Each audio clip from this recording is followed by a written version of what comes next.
विपक्ष के नेता समझ ही नहीं पा रहे हैं कि कैसे पीएम मोदी से मुकाबला करें। विपक्ष के लोग डाल डाल तो पीएम मोदी पात पात चल रहे हैं। कांग्रेस के नेता राहुल गांधी लाख कोशिशें कर पीएम मोदी को घेरने की फिराक में हैं। सरकार के खिलाफ मुद्दा ढूंढने की कोशिश कर रहे हैं। पीएम मोदी ने विपक्ष को इस समय मुद्दा विहीन कर दिया है, जिसके बाद विपक्ष के लोग तिलमिलाए हुए हैं। जाति जनगणना को लेकर राहुल गांधी पीएम मोदी को घेरने की कोशिश कर रहे हैं, लेकिन जाति जनगणना का मुद्दा भी पीएम मोदी ने राहुल गांधी से छीन लिया, जिसके बाद कांग्रेस के लोग झल्ला गए हैं। समाजवादी पार्टी के बाद अब कांग्रेस ने भी जनगणना के साथ जाति जनगणना कराने के सरकार के इरादे पर संदेह जता दिया है। कांग्रेस के संचार प्रभारी और पार्टी महासचिव जयराम रमेश ने तत्काल सरकार से इस मामले में संवाद शुरू करने की मांग की। कांग्रेस ने हाल ही में जनगणना के पहले चरण से संबंधित 33 सवालों की लिस्ट जारी होने के बाद केंद्र सरकार को निशाने पर लिया है। पार्टी का कहना है कि उसकी तेलंगाना सरकार ने जो इसके लिए तरीका अपनाया है, सरकार को उसी तरीके पर विचार करना चाहिए। जयराम रमेश ने एक्स पर 33 सवालों वाले केंद्र सरकार का नोटिफिकेशन शेयर करते हुए लिखा है कि जनगणना 2027 का फेज 1 अप्रैल से सितंबर 2026 के बीच होने वाला है। ये हाउस लिस्टिंग और हाउसिंग जनगणना होगी। उन्होंने आगे लिखा कि फेज 2 या जनसंख्या गणना देश के बाकी हिस्सों में 2027 के फरवरी में होने वाली है। पार्टी का आरोप है कि सरकार ने जो सवाल पूछे हैं, उसके इरादे पर सवाल उठते हैं। उन्होंने कांग्रेस के दबाव में मोदी सरकार की ओर से जाति जनगणना की घोषणा का दावा करते हुए कहा है कि प्रश्न 12 में ये पूछा गया है कि क्या परिवार का मुखिया अनुसूचित जाति, अनुसूचित जनजाति या फिर अन्य श्रेणी से संबंधित है, जबकि ओबीसी और सामान्य श्रेणी के बारे में स्पष्ट रूप से नहीं पूछा गया है। ऐसे में जब जाति जनगणना को जनगणना 2027 का हिस्सा बनाया जाना है, तब प्रश्न 12 मोदी सरकार की वास्तविक मंशा और व्यापक निष्पक्ष देशव्यापी जाति जनगणना के प्रति उसकी प्रतिबद्धता पर सवाल खड़े करता है।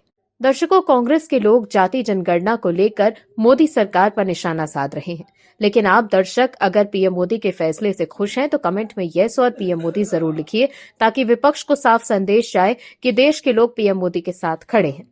इस खबर में आगे बताएंगे आपको सब कुछ डिटेल में, तो बने रहिए हमारे साथ, अंत तक देखते रहिए हमारी यह खास रिपोर्ट। साथ ही आप दर्शकों से विनम्र निवेदन है कि अगर अब तक आपने हमारे चैनल को सब्सक्राइब नहीं किया है तो अभी कर लीजिए। दर्शकों, संविधान संशोधन को लेकर बीजेपी एक बार फिर कांग्रेस पर हमलावर हो गई है। बीजेपी आईटी सेल के प्रमुख अमित मालवीय ने जवाहरलाल नेहरू के काल में हुए संशोधनों का जिक्र करते हुए कांग्रेस पार्टी पर संविधान रक्षक होने का ढोंग करने का आरोप लगाया। मालवीय ने कहा कि सबसे ज्यादा संविधान में संशोधन जवाहरलाल नेहरू के समय में हुए थे। बीजेपी आईटी सेल के चीफ अमित मालवीय ने सोशल मीडिया प्लेटफॉर्म एक्स पर पोस्ट कर कुछ आंकड़े शेयर किए। उन्होंने कांग्रेस पर हमला बोलते हुए कहा कि संविधान में अधिकतर संशोधन नेहरू गांधी काल में हुए हैं। उन्होंने राहुल प्रियंका की ओर से इशारा करते हुए कहा कि विडंबना ये है कि नेहरू गांधी के वंशज दूसरों पर संविधान के शत्रु होने का आरोप लगाते हैं। अमित मालवीय ने जो डेटा जारी किया है उसमें बताया गया है कि संविधान स्थापना के अगले 75 सालों से ज्यादा समय में इसमें 106 संशोधन हो चुके हैं। भारत गणराज्य को मजबूत करने के लिए 12 प्रधानमंत्रियों द्वारा संविधान में संशोधन किया गया। इस डेटा के अनुसार जवाहरलाल नेहरू के कार्यकाल में 16 संशोधन किए गए थे, जिसमें जमींदारी प्रथा को समाप्त करना सबसे अहम संशोधन था। इसके बाद 1964 से 1966 के बीच लाल बहादुर शास्त्री के कार्यकाल में महज एक संशोधन किया गया, जिसमें कृषि संकट के समाधान पर ध्यान केंद्रित था। 17वां संशोधन उस समय की समाजवादी आवश्यकता थी। इसने भूमि अधिग्रहण को सुगम बनाने के लिए जागीर की परिभाषा का विस्तार किया और कई भूमि सुधार अधिनियमों को 9वीं अनुसूची में शामिल किया, जिसमें किसानों के हितों की रक्षा के लिए उन्हें न्यायिक समीक्षा के प्रभावी रूप से बचाया जा सके। दर्शकों, आपको बता दें कि इंदिरा गांधी के पहले कार्यकाल में कुल 25 संशोधन किए गए थे, जबकि दूसरे कार्यकाल में 6 संशोधन किए गए। इतिहास में इंदिरा गांधी के कार्यकाल में अब तक सबसे ज्यादा 31 बार संशोधन किए गए हैं। मोरारजी देसाई के कार्यकाल में 2 बार संविधान संशोधन हुआ, जबकि वर्तमान प्रधानमंत्री नरेंद्र मोदी के 2014 से लेकर अब तक के कार्यकाल में 8 बड़े संशोधन हुए हैं। इससे पहले अटल बिहारी वाजपेयी के कार्यकाल में 14 संशोधन किए गए थे। वहीं महाराष्ट्र में बीएमसी और स्थानीय निकाय चुनाव के बाद उद्धव ठाकरे गुट को लगातार झटका लग रहा है। कल्याण डोंबिवली में शिवसेना यूबीटी के 4 नवनिर्वाचित कॉर्पोरेटरों के लापता होने की खबर सामने आई है, जिसके बाद सुरक्षा चिंताओं को देखते हुए कोलसेवाड़ी पुलिस स्टेशन में उनकी गुमशुदगी की शिकायत दर्ज कराई गई है। पुलिस अधिकारियों ने मामले की गंभीरता को ध्यान में रखते हुए सीसीटीवी फुटेज और कॉल डिटेल रिकॉर्ड्स की जांच शुरू कर दी है। साथ ही लापता कॉर्पोरेटर्स की तलाश के लिए तलाशी अभियान भी चलाया जा रहा है। दर्शकों, शशि थरूर के पार्टी नेतृत्व के प्रति नाराजगी जाहिर करने के बाद अब एक के बाद एक कई नेताओं की नाराजगी बाहर आ रही है। अब कांग्रेस के पूर्व नेता शकील अहमद के बाद पार्टी सीनियर नेता रशीद अल्वी ने भी कांग्रेस हाईकमान पर जमकर निशाना साधा है, जिसके बाद राहुल गांधी के करीबी नेता तिलमिला गए हैं। दरअसल शकील अहमद ने एक बार फिर पार्टी के लगातार चुनावी असफलता, राहुल गांधी की लीडरशिप और प्रियंका गांधी की संभावित भूमिका पर खुलकर बात की है। शकील अहमद ने पार्टी के निराशाजनक प्रदर्शन की मुख्य वजह नेतृत्व की कार्यशैली, आंतरिक इनसिक्योरिटी और परिवार केंद्रित फैसलों को बताया। उन्होंने स्पष्ट किया कि वो राहुल गांधी के विरोधी नहीं है, लेकिन पार्टी की भलाई के लिए सच्ची बात कहना जरूरी है। उन्होंने कहा कि राहुल गांधी की असुरक्षा के कारण प्रियंका गांधी आगे नहीं आ पाती है। शकील अहमद ने कहा कि सोनिया गांधी ने राजीव गांधी, पीवी नरसिम्हा राव और सीताराम केसरी जैसे विभिन्न गुटों वाली कांग्रेस को एकजुट करके एक मजबूत सोनिया गांधी की कांग्रेस बनाई और पार्टी को संकट से उबार कर नई ऊंचाइयों पर पहुंचाया। लेकिन राहुल गांधी सोनिया गांधी की इसी कांग्रेस को भी अपना नहीं बना सके। उन्होंने कहा कि हम राहुल गांधी के विरोधी नहीं हैं। मैंने काफी समय उनके साथ बिताया है, उनसे बहुत बातें की हैं। जहां गलती थी कमरे में टोकता था कि ये नहीं करना चाहिए। मैं समझता था कि कांग्रेस की भलाई मुल्क की भलाई है, लेकिन शायद राहुल को ठेस पहुंची और मुझे इसकी कीमत चुकानी पड़ी। शकील अहमद ने राहुल गांधी को स्पष्ट रूप से एरोगेंट यानी कि अहंकारी बताया। शकील अहमद ने कहा कि राहुल ही पार्टी के मालिक हैं। वहीं कांग्रेस नेता और लोकसभा सांसद मणिकम टैगोर ने लोकसभा में नेता विपक्ष राहुल गांधी की आलोचना करने वाले नेताओं को विश्वासघाती बताया है। मणिकम टैगोर का ये बयान पूर्व कांग्रेस नेता शकील अहमद की उस टिप्पणी के बाद आया जिसमें उन्होंने राहुल गांधी को भारतीय राजनीति का सबसे डरपोक और असुरक्षित नेता करार दिया था। मणिकम टैगोर ने सोशल मीडिया प्लेटफॉर्म एक्स पर एक पोस्ट में लिखा कि मुझे आश्चर्य नहीं हुआ, बस एक बार फिर से दुख हुआ कि जब साहस सबसे कठिन राह पर चलता है तो विश्वासघात कैसे खुलकर सामने आता है। ऐसे समय में जब कांग्रेस को एकता की सबसे ज्यादा जरूरत थी, तब विश्वासघातियों की जमात में शामिल होने वाले शकील अहमद और पूर्व बसपा नेता राशिद अल्वी जैसे लोगों ने उसी नेता पर हमला करना चुना है जिसने नफरत को हारने और प्रेम फैलाने के लिए 4000 किलोमीटर से ज्यादा का सफर तय किया और भारत को न्याय और सम्मान से जोड़ने के लिए भारत जोड़ो न्याय यात्रा के जरिए 6000 किलोमीटर की दूरी तय की थी। उन्होंने कहा, स्पष्ट रूप से कहें तो ये हमले विचारधारा या चिंता के बारे में नहीं है। ये टीवी पर दिखने, प्रासंगिक बने रहने और नए आकाओं को खुश करने के लिए है। उन्होंने कहा कि ये कोई नई बात नहीं है, लेकिन ये विश्वासघातियों का एक नया समूह है। इनमें से कुछ मोदी सरकार में मंत्री हैं, कुछ सांसद हैं, एक तो वर्तमान मुख्यमंत्री भी है और कई बेरोजगार हैं जो दल बदल कर आए हैं। जयचंदों के 2026 बैच में आपका स्वागत है। वहीं कांग्रेस नेता राशिद अल्वी के बयान पर कांग्रेस नेता मुमताज पटेल ने कहा कि कांग्रेस ही एकमात्र सेक्युलर पार्टी है जो सबको साथ लेकर चलती है। मेरा मानना है कि अगर मुस्लिम वोटरों को आज कोई तीसरा विकल्प मिलता है तो वो उसकी तरफ आकर्षित होते हैं। हमने बिहार चुनाव, महाराष्ट्र चुनाव में देखा है कि उन्होंने AIMIM को सपोर्ट किया। जरूर कोई कम्युनिकेशन गैप है और हमें सिर्फ चुनाव के समय ही मुस्लिम वोटरों की बात नहीं करनी चाहिए, हमें उनकी चिंताओं को सुनना चाहिए। वहीं कांग्रेस नेता राशिद अल्वी ने पार्टी में कम्युनिकेशन गैप को लेकर सवाल उठाए हैं। राशिद अल्वी ने कहा कि राहुल गांधी से मिलना इतना आसान नहीं है।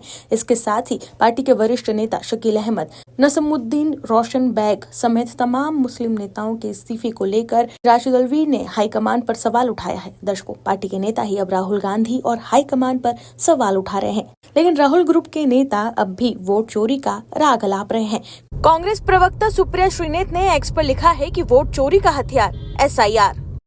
दर्शकों, गणतंत्र दिवस की परेड में इस बार कांग्रेस सांसद और लोकसभा में नेता विपक्ष राहुल गांधी भी नजर आए। पिछली बार स्वतंत्रता दिवस समारोह में वो नहीं गए थे तो उन्हें काफी आलोचना का सामना करना पड़ा था।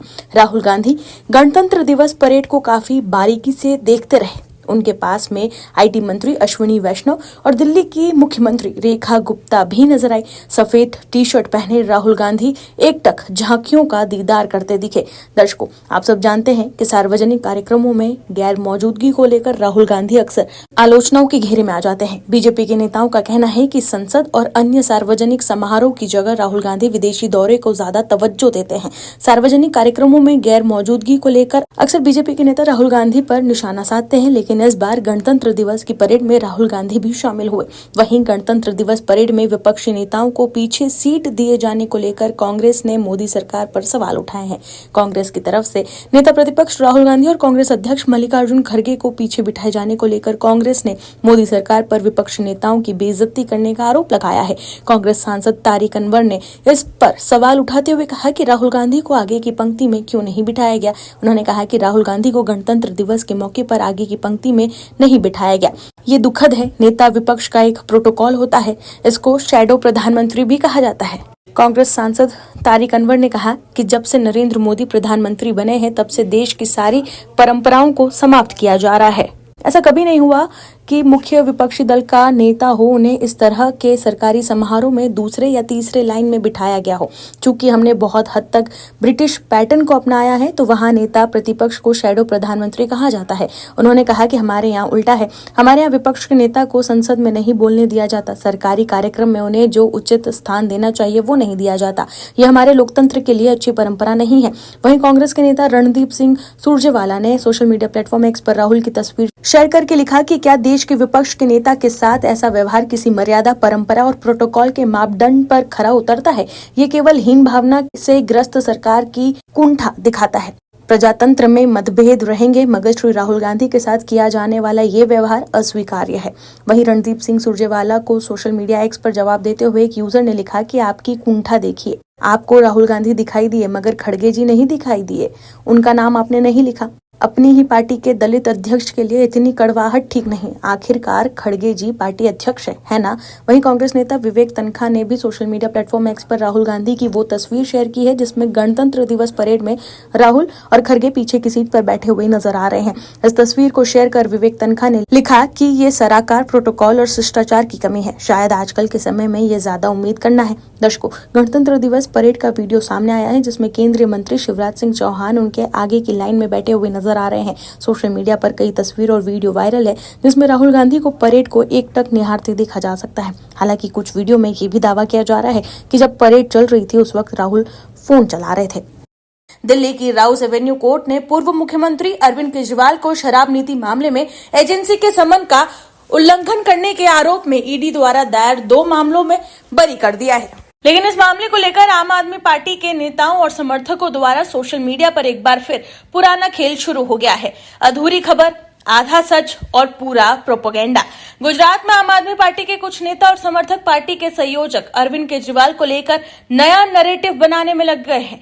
इनका कहना है कि दिल्ली के कोर्ट ने अरविंद केजरीवाल को बरी कर दिया है। ये दावा ऐसे बेचा जा रहा है जैसे अरविंद केजरीवाल को दिल्ली शराब पॉलिसी स्कैम और मनी लॉन्ड्रिंग केस में कोर्ट से क्लीन चिट मिल गई हो, जैसे सब कुछ खत्म हो गया हो और अब बीजेपी झूठे आरोप लगाकर केजरीवाल को बदनाम कर रही हो। लेकिन सच तो ये है कि केजरीवाल को शराब स्कैम या मनी लॉन्ड्रिंग केस में कोर्ट ने निर्दोष नहीं बताया है। जिस फैसले को गलत तरीके से दोषी नहीं बताया जा रहा वो एक अलग और टेक्निकल मामला है। दरअसल ये ईडी के भेजे समन से जुड़ा है, ना कि शराब घोटाले से। इस पूरे मामले को समझना जरूरी है क्योंकि जनता को गुमराह करने की जानबूझकर कोशिश की जा रही है। आम आदमी पार्टी गुजरात के official social media platform x के हैंडल से किए गए पोस्ट में दावा किया गया कि दिल्ली की कोर्ट ने ईडी के दर्ज झूठे मामलों में अरविंद केजरीवाल को बरी कर दिया है।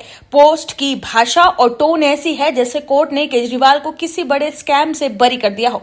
पार्टी के नेताओं और समर्थकों ने भी यही प्रोपेगेंडा शुरू कर दिया है। आम आदमी पार्टी गुजरात के जनरल सेक्रेटरी मनोज सोरठिया ने भी ऐसा ही दावा किया है कि केजरीवाल सभी जुर्मों से बरी हो गए हैं। उन्होंने एक वीडियो में तो ये तक दावा कर दिया कि अगर केजरीवाल ईमानदार नहीं है तो दुनिया में कोई भी ईमानदार नहीं है।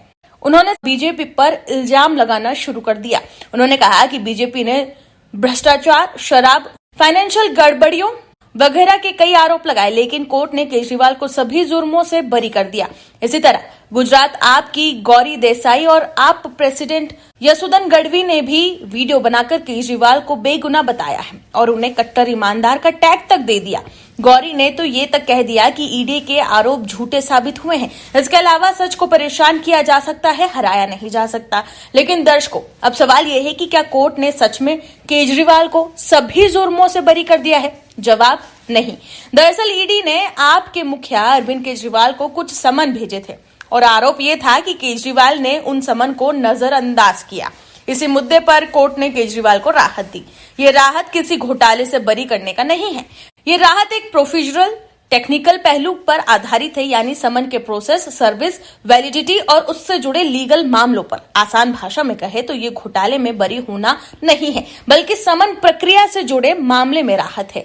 ये कोई जश्न नहीं है, बल्कि जनता को उल्टा चश्मा पहनाने की एक चाल है। वहीं आम आदमी पार्टी के नेता कार्यकर्ता ये बात छिपा रहे हैं कि दिल्ली शराब स्कैम में और मनी लॉन्ड्रिंग से जुड़े केस अलग अलग है और उनका लीगल प्रोसेस चल रहा है। जिस तरह से आम आदमी पार्टी के समर्थक केजरीवाल के लिए निर्दोष शब्द का इस्तेमाल कर रहे हैं, उससे लोगों को लगता है कि कोर्ट ने केजरीवाल को शराब घोटाले केस में क्लीन चिट दे दी है, जबकि ऐसा बिल्कुल नहीं है। दर्शकों, असलियत यह है कि केजरीवाल को शराब घोटाले केस में कोई राहत नहीं मिली है। मनी लॉन्ड्रिंग केस अभी भी चल रहा है, दूसरे सीरियस केस भी चल रहे हैं और उन्हें जो राहत मिली है वो सिर्फ उसी केस में है जिसमें ईडी ने उन्हें समन दिया था। अरविंद केजरीवाल पर अब भी शराब घोटाले से जुड़े गंभीर मामलों में जांच जारी है और कोर्ट ने उनमें कोई आखिरी फैसला नहीं सुनाया है। लेकिन फिर भी पार्टी के नेता ये दिखाने की कोशिश कर रहे हैं कि केजरीवाल सभी मामलों में बरी हो गए हैं। हर बार पार्टी के नेता यही करते हैं, लेकिन अब वो देश के सामने पूरी तरह से एक्सपोज हो गए हैं। Bureau report, OMH news. आप दर्शकों से विनम्र निवेदन है कि चैनल को सब्सक्राइब जरूर करें